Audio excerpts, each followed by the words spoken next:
ಯಾವ ಕಾಂಗ್ರೆಸ್ ಉದ್ದಟತನದಲ್ಲಿ ಈ ರಾಜ್ಯದಲ್ಲಿ ಇನ್ನೂ 10 ವರ್ಷ ಇರ್ತೀನಿ ಅಂತ ಹೇಳಿದ್ದಾರೆ ಉಪಮುಖ್ಯಮಂತ್ರಿಗಳು.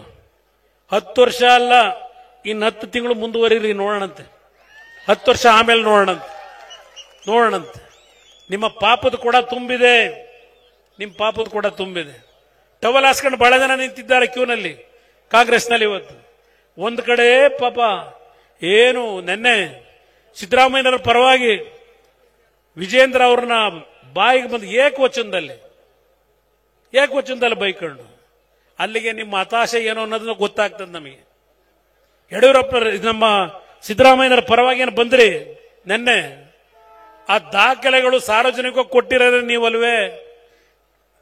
ಸಿದ್ದರಾಮಯ್ಯನವ್ರನ್ನ ಎಷ್ಟು ಬೇಗ ಇಳಿಸ್ತೀನಿ ಅಂತ ಹೇಳಿ ಎಲ್ಲ ರೀತಿ ದಾಖಲೆಗಳನ್ನ ಯಾರ್ಯಾರು ಕೈಕೊಟ್ಟು ಎಲ್ಲೆಲ್ಲಿ ಏನೇನು ಮಾಡಿಸ್ಬೇಕು ಎಲ್ಲ ರೆಡಿ ಮಾಡಿಸ್ಕೊಂಡು, ಅಯ್ಯೋ ನಾನು ಸಿದ್ದರಾಮಯ್ಯನವ್ರ ಪರ, ಸಿದ್ದರಾಮಯ್ಯನವ್ರ ನಾವು ಮುಟ್ಟಾಕ್ ಬಿಡಲ್ಲ.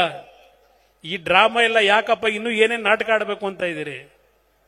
ಯಾವ ಕಾಂಗ್ರೆಸ್ ಉದ್ದಟತನದಲ್ಲಿ ಈ ರಾಜ್ಯದಲ್ಲಿ ಇನ್ನೂ 10 ವರ್ಷ ಇರ್ತೀನಿ ಅಂತ ಹೇಳಿದ್ದಾರೆ ಉಪಮುಖ್ಯಮಂತ್ರಿಗಳು. 10 ವರ್ಷ ಅಲ್ಲ, ಇನ್ನು 10 ತಿಂಗಳು ಮುಂದುವರಿರಿ, ನೋಡೋಣಂತೆ. 10 ವರ್ಷ ಆಮೇಲೆ ನೋಡೋಣಂತೆ.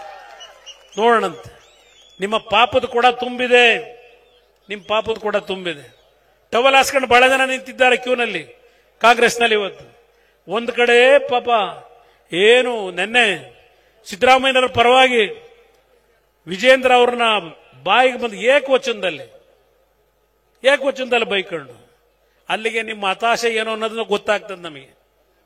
ಯಡಿಯೂರಪ್ಪ ನಮ್ಮ ಸಿದ್ದರಾಮಯ್ಯನವರ ಪರವಾಗಿ ಏನು ಬಂದ್ರಿ ನೆನ್ನೆ, ಆ ದಾಖಲೆಗಳು ಸಾರ್ವಜನಿಕವಾಗಿ ಕೊಟ್ಟಿರೋದ್ರೆ ನೀವಲ್ವೇ.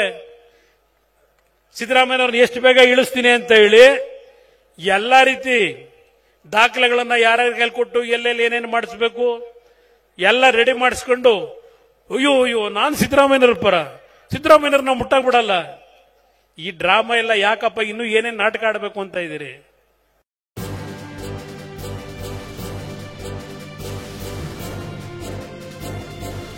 ಇದು ಮಾನವೀಯ ಸಂದೇಶದ ಜನವಾಹಿನಿ.